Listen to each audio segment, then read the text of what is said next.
Oke, kembali lagi di channel saya. Makasih buat kalian yang sudah mengklik video ini. Kali ini ada ungkapan dari hati yang paling dalam dari Prof Mahfud MD atas kritikannya selama ini kepada Pak Jokowi. Kita lihat gimana videonya. Sebelum kita ke video, bantu subscribe dulu channel saya belum subscribe. Tidak tunggu lama, kita ke videonya langsung. Let's go. Baik dengan Pak Jokowi, saya rasanya ya, saya tidak pernah satu kalimat pun itu mendengar Pak Jokowi itu menyerang atau menyalahkan atau menegur saya. Sampai hari ini, dengan perbuatan saya yang sejak bulan Agustus itu ngeritik keras, tapi saya tidak pernah melihat Pak Jokowi itu berbicara bahwa, enggak itu tidak benar, ini tidak pernah. Bantahan-bantahan seperti itu yang mengarah ke saya tidak ada. Nah, kalau menurut Bapak kan banyak sekarang orang yang bilang negatifnya Pak Jokowi. Pak Jokowi ya. Nah, ada nggak Pak positifnya Pak Jokowi? Pidatonya ketika mengumpulkan Polri dan Jaksa serta kepala daerah se-Indonesia di Sentul, itu saya tahu cara-cara Anda berkorupsi, akan saya gigit sendiri Anda gitu. Tegas, bagus, dan itu benar, tulus itu, bukan dibuat-buat. Saya tahu itu bagus, sehingga pada waktu itu mulai ada ketertiban, jaksa pada takut, polisi pada takut. Ini lagi pidatonya pidato Pak Jokowi di Bali ya. Dia bilang begini, saya minta kepada Pangdam, Kapolda, Koding, Kapolres, kalau diangkat menjadi pejabat baru di satu daerah, jangan sowan ke preman. Iya. Saya ingat. Karena pada waktu itu polisi itu langsung banyak yang langsung ngayomi preman, tempat setoran premannya meres ke rakyat. Mengatasnamakan saya dekat dengan polisi loh. Kalau nggak salah ada satu polisi juga yang kena. Itu pidato Pak Jokowi itu bagus. Polisi takut gitu. Dulu kalau saya lihat pimpinan Polri kalau pidato di depan presiden tangannya gini loh, gemeter loh. Saya lihat sendiri itu dan ada di TV. Itu tuh kok gemeter tuh Pak itu gitu. Gitu. Karena pada waktu itu sedang ada kasus dan Pak Jokowi marah lalu dikumpulkan laporan nih tangannya ini gemeter. Jadi bagus Pak Jokowi itu ditakuti di situ. Kasus Sambo. Kalau Pak Jokowi motong enggak jadi. Tapi saya komunikasi terus ke istana bahwa Sambo ini harus dibuka. Saya didorong. Kasus pencucian uang. Saya di backing oleh Pak Jokowi. Buka Pak Mahfud kalau begitu. Kasus undang-undang perampasan aset. Semangat. Berarti Pak Jokowi banyak baiknya dong, Pak. Iya, betul. Di situ. Jadi kalau Bapak bicara Pak Jokowi bagus, penyelesaian soal HAM juga jalan gitu. Pak, Perserikatan Bangsa-Bangsa itu tidak pernah memuji Indonesia dalam sidang resmi. Setiap mau tahun sidang PBB kita melebihi negara lain agar Indonesia tidak disebut sebagai negara pelanggar HAM. Terus Pak, tiap tahun. Baru itu tahun 2022 kita tidak masuk dalam catatan yang negatif. Kemudian pada tahun 2023 dipuji karena langkah-langkah menyelesaikan korban pelanggaran HAM berat. Nah itu ada tersiar di seluruh dunia pujian PBB. Itu kan bagus tuh. Iya Pak Mahfud, kalau ngomong begini artinya Pak Jokowi banyak jasanya untuk Indonesia. Oh, banyak infrastruktur apa itu kan harus kita akui. Bahwa ada kurangnya mari kita Saya penasaran deh Pak, ini dengan semua yang Pak Mahfud katakan gitu ya Pak ya. Hubungan Bapak dengan ke mantan dan presiden yang baru gimana Pak? Saya rasanya ya baik-baik saja, tidak punya beban ya. Baik dengan Pak Jokowi, saya rasanya ya, saya tidak pernah satu kalimat pun itu mendengar Pak Jokowi itu menyerang atau menyalahkan atau menegur saya. Sampai hari ini, dengan perbuatan saya yang sejak bulan Agustus itu ngeritik keras, tapi saya tidak pernah melihat Pak Jokowi itu berbicara bahwa, enggak itu tidak benar, ini tidak pernah. Bantahan-bantahan seperti itu yang mengarah ke saya. Sekelas sekjen PDIP atau tokoh-tokoh politik ya mengeluarkan statement seperti itu, dia maksudnya ingin mengangkat ingin merendahkan Pak Jokowi sekaligus merendahkan Prabowo. Iya kan? Kan masa presiden persoalan begini aja harus diperintah. Seolah-olah presiden ini Prabowo ini nggak punya sama sekali feeling politik, nggak punya sikap politik. Jadi dia hal-hal yang remeh-temeh seperti ini pun hanya ngomong mari dukung ini harus diminta sama Pak Jokowi. Ini karena apa? Hasto dan lain-lain ini memang sudah terbiasa diperintah. Karena mereka ini betul, karena mereka ini kan petugas partai. Jadi merasakan orang lain pun kalau melakukan sesuatu diperintah seperti dia diperintah sebagai petugas partai, ya kan? Ngukur orang lain dengan dirinya sendiri. Sendiri, gitu Mas. Nah itu kalau kalau misalnya terkait dengan Jawa Tengah ya, kan Bang Zulfan juga di kesempatan lain kan cerita tentang bagaimana hubungan antara Pak Prabowo dengan calon ya, dengan terutama Taj Yassin. Bisa diceritakan nggak Bang itu? Pak Taj Yassin ini kan putranya Kiai Maimun Zubair. Iya. Dan hubungan dengan Pak Prabowo kan sudah cukup lama ya. Ya, kan sejak zaman Gus Dur presiden, Pak Prabowo itu dengan Pak Kiai Haji Maimun Zubair itu kan sudah dekat. Bahkan kan Gus Dur pernah bilang kan, kamu harus datangi satu kiai. Nah kan kiai itu Pak Maimun Zubair. Yang kita Gus Dur bilang begitu ke Pak Prabowo? Iya. Gus Dur tidak menyebut nama, tapi Pak Prabowo ke situ. Ternyata ini memang kiai sakti langitan kan gitu. Dan kalau saya sih tidak usah siapapun yang ngomong Kiai Haji Maimun Zubair itu seorang yang wali. Dengan dia meninggal di Mekah aja itu udah jelas, Pak.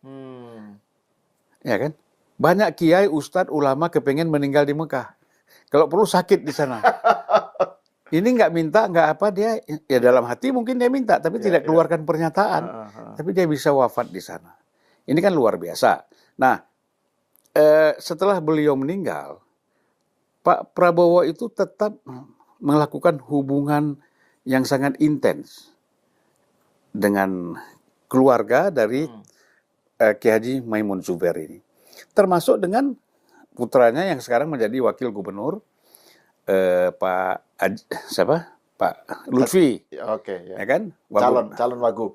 Calon wagubnya Pak Taj Yassin itu putranya Pak almarhum Kiai Maimun. Dan sebelumnya Taj Yassin itu wagubnya Ganjar. Ganjar dan menang Ganjar kan? Ganjar betul. Nah tadi saya bilang gitu. Kalau ini insya Allah menang juga. Ya kan? Kadang-kadang kan ya Mas tadi sempat mengatakan bahwa Taj Yassin ini kurang muncul. Iya betul. Nah, saya kira orang seperti dia nggak perlu muncul sebenarnya. Artinya orang sudah berempati, sudah mendukung itu secara langsung di bawah ya. Mereka kan kerjanya selalu begitu. Betul. Nah, ngapainlah kita, misalnya saya nggak tahu ya, Gus Baha itu kan murid beliau ya. Betul, murid Kiai Muhammad. Dan juga pesantren Sarang itu kan pesantren tua ya di Jawa Tengah. Itu kan jaringannya ke Jawa Tengah, pesantren-pesantren Jawa Tengah itu kan juga cukup kuat gitu. Ya. Jadi alumni Sarang ya. Kan kalau Gus Baha itu kan yang terkenal gitu di medsos. Tapi yang tidak di medsos itu Bang, itu banyak gitu. Nah, ini kan nggak terpotret di dalam percakapan di medsos atau di berita ya. Dan ini mungkin pengaruh Gus Yassin. Nah, saya bicarakan ini karena ingin menampilkan yang tadi Bang Zulfan bilang ya, soal hubungan antara Pak Prabowo dengan calon ya, dengan Taj Yassin lah si cawagupnya. Ini kan tidak ditangkap oleh orang seperti Mas Hasto ya. Seakan-akan ini relasinya tuh betul-betul relasi Jokowi merintah gitu ya. Minta ke Prabowo, terus Prabowo menjalankan gitu. Seakan-akan Prabowo tuh mau disuruh-suruh begitu aja gitu. Begini, Mas Hasto ini kan tidak mempunyai kemampuan dan pendekatan memahami politik batiniah. Dia basariah terus. Kan? Basariah terus. Ya. Padahal politik ini kan harus dibasahi, ya kan, dengan pendekatan batiniah, gitu loh. Nah jadi seseorang yang sudah dengan pendekatan batin ini bukan klinik ya, bukan mistik ya, tapi ini memang pendekatan itu yang orang harus memahami. Banyak orang yang tidak tahu hubungan itu. Orang kan nggak tahu hubungan Prabowo dengan keluarga Taj Yassin, dengan keluarga Pak Maimun. Orang itu kan nggak tahu. Tetapi orang-orang yang dekat sama dia, saya kan dari mana saya tahu? Orang-orang yang dekat sama keluarga ini cerita sama saya bagaimana hubungan itu, ya kan? Nah, jadi sebenarnya ada hubungan emosional antara Pak Prabowo dengan Taj Yassin. Katakanlah dengan Pak Lutfi itu hubungan struktural dulu ya, satu TNI, satu Menhan, satu Kapolda misalnya, ya, atau kaitannya dengan Pak Jokowi. Tapi kalau dengan Taj Yassin ini hubungannya spesial, hubungan kekeluargaan yang sudah terbangun sangat lama. Nah, jadi kan secara emosional ya, batinnya Pak Prabowo kan tuh menyatakan bahwa mari dong kita dukung ini. Ini orang baik. Persepsi dia kan. Kenapa kita mendukung orang? Bahkan orang yang salah pun kalau kita suka, mari kita dukung gitu. Apalagi orangnya ini tidak ada salah. Ya kan? Dan dia merasa dekat dengan Tad Yassin, ya udah. Mari kita dukung. Itu hal yang wajar sebenarnya, Mas. Nah, saya heran kalau ini dipersoalkan, jadi kayak nggak ada kerjaan lain gitu. Cuman kan kita di sini meluruskan, ya kan, bahwa cara-cara berpikir seperti ini, cara-cara membuat opini yang menyesatkan seperti ini kan nggak boleh dipelihara, tidak boleh dipertahankan seolah-olah ini benar gitu loh. Padahal ini jelas salah.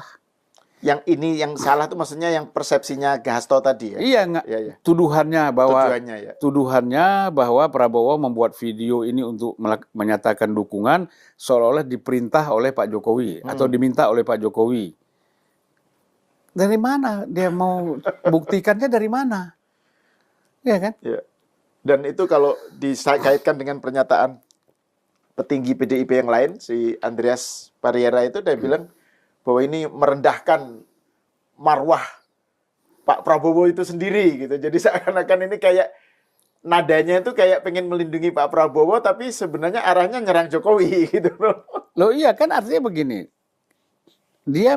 Persepsi dia mengatakan ini merendahkan Prabowo seolah-olah yang namanya ini Prabowo melakukan itu diminta oleh Jokowi seolah-olah ada. Ya kan, ini hayalan, Mas. Bahaya sekali orang kalau berpolitik dengan hayalan. Ini kalau zaman dulu kita baca buku, ini namanya politik Don Quixote.